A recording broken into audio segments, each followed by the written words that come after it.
पिछली क्लास में हम लोगों ने ऑटोकैड का बेसिक इंट्रोडक्शन सीखा था, जिसमें हमने इसका इंटरफेस, यूनिट्स और लाइन लगाना सीखी थी।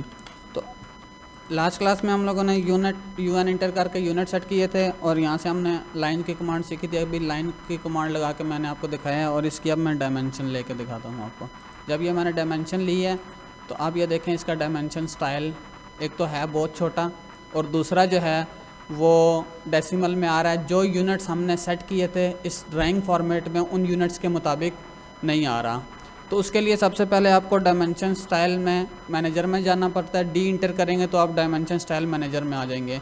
अब इसके अंदर यहाँ पे ये स्टाइल्स बने हुए हैं। अगर आप स्टैंडर्ड में रहना चाहें तो स्टैंडर्ड में भी रह सकते हैं। अगर आप अपने मुताबिक एक नया स्टाइल बनाना चाहें तो नया स्टाइल भी बना सकते हैं।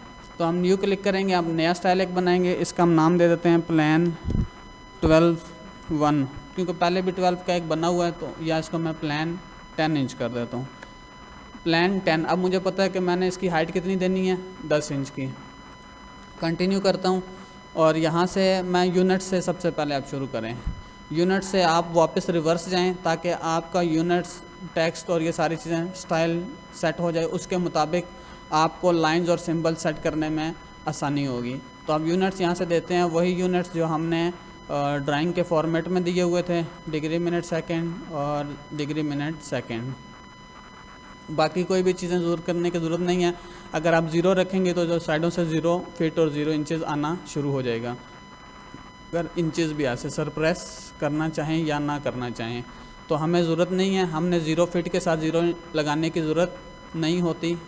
जब इंचेस में आएगा तो वो ऑटोमेटिक इंचेस में शो कर देगा, 0 लगाने की ज़रूरत नहीं है। इसके बाद आप फिट पे जाएं और always best fit over dimension line with ladder, ये सेटिंग्स कर लें इनकी। इसके बाद टेक्स्ट में आप जाएं। टेक्स्ट में अब यहाँ पे स्टैंडर्ड अप्लाई हुआ है।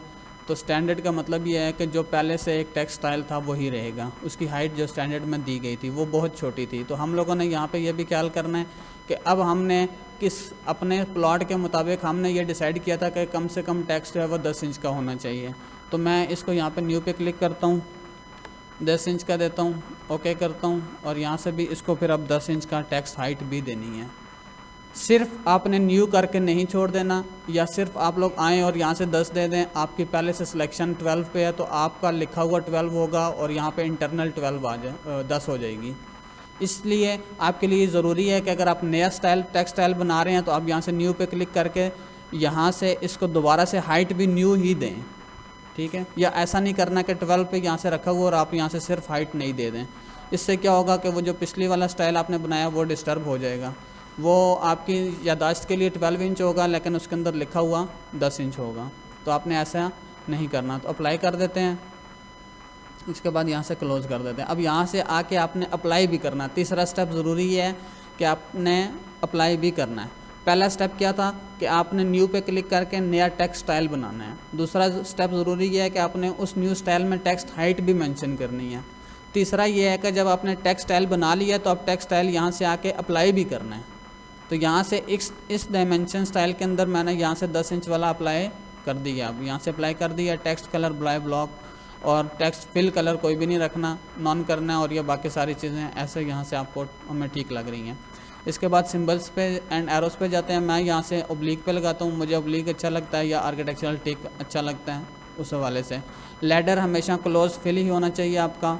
और यहाँ से एरो साइज़ जो है वो आपका, जो हमने इसकी हाइट रखी है उससे 6 इंचेस जो है वो होनी चाहिए। और लाइंस जो हैं वो हमारे पास जो हमने टेक्स्ट हाइट रखी है,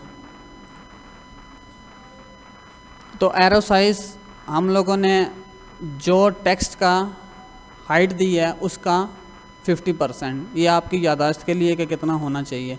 तो ये मैंने अपना एक कुलिया बनाया हुआ है और उसको मैं ये अंदाज़ा लगा लेता हूँ कि अगर 50% होगा तो वो सही लगेगा, उसका अंदाज़ा सही होगा। इसके बाद हम लाइंस पे चले जाते हैं। बाकी कोई चीज़ें छेड़ने की ज़रूरत नहीं है आपको।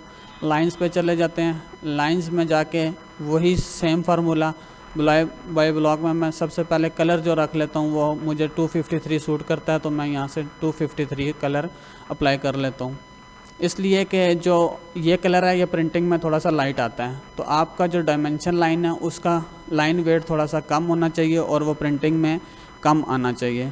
यहाँ से line type continuous line weight 0.9 में रख लेता हूँ और एक्सटेंड बियॉन्ड टिकट 0 सही है, इसको भी हम 0 कर देते हैं। और इसके बाद एक्सटेंशन लाइंस, ये आपके पास एक्सटेंशन लाइंस हैं, मैं सरप्रेस करके आपको दिखा रहा हूँ। हमने इनको मौजूद रखना है, इनको चेक नहीं करना, ये अनचेक रहने देना है। कलर सेम जो हमने ऊपर कलर दिया है वही रिपीट करना है। 253 एक्सटेंशन लाइन कंटिन्यूस, ये भी कंटिन्यूस। और लाइन वेट वही सेम रिपीट जो ऊपर हमने किया है, सेम सेटिंग्स आप नीचे ही रिपीट कर दें। इसके बाद एक्सटेंड बिहाइंड डायमेंशन लाइंस, वही same formula 50%, 6 inches. Offset from origin, offset from origin उसका भी 50%, 0.25, तो इसको मैं 3 रख लेता हूँ। इसको मैं अब ओके कर देता हूँ। अब इसको मैं सेट करंट करता हूँ और क्लोज करता हूँ। अब इसी जगह पे जब हमने डायमेंशन पहले ली थी तो ये आ रही थी। अब मैं जब दोबारा डायमेंशन लेता हूँ DLI इंटर करके, अब यहाँ से पहले क्लिक करें, फिर यहाँ से इधर क्लिक करें, और अब आप ये देखें कि अब आपकी डायमेंशन जो है ना वो परफेक्ट आ गई है, जिसके मुताबिक आपकी डायमेंशन होनी चाहिए। इतनी ही आपके पास जितनी प्लॉट के हिसाब से है।